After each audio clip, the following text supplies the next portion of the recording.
What seemed like a normal day for Deanna Tim and her 4-year-old daughter Hannah Tim was simply life-changing. The two decided to go on an early morning grocery run when Deanna decided to take those seconds to strap Hannah in, but not herself. The two were driving down Highway 52 when the cars in front came to a screeching halt. Good morning, my name is Maddie, and today we'll be talking about seatbelts and the importance of buckling up. So next thing we'll be talking about is a little bit about seatbelts. They are defined as securing someone or something into a vehicle or even aircraft to avoid death or death-related injuries.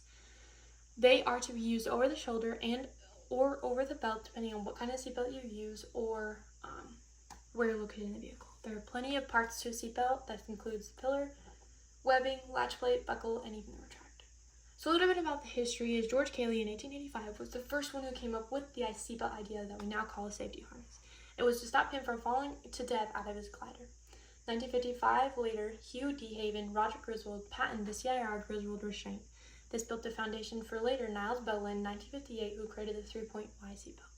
Between the 1950s and 1960s is when cars actually decided to start putting them into cars, which people hated at first. They even cut them out. It wasn't until 1982 that David Hollister, a Michigan State representative, mandated and made a law that they had to wear them. People were so outraged, they sent him hate letter mail comparing him to Hitler, unfortunately.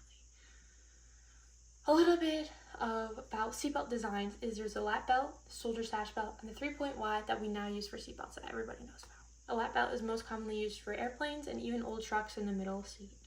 The shoulder sash belt is used for wheelchairs and elderly people who cannot stay upright in their seat. This helps them keep them up and down.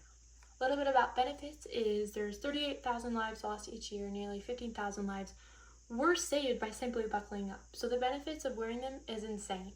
ICU stays are lower if seatbelts are worn. Insurance will cover more.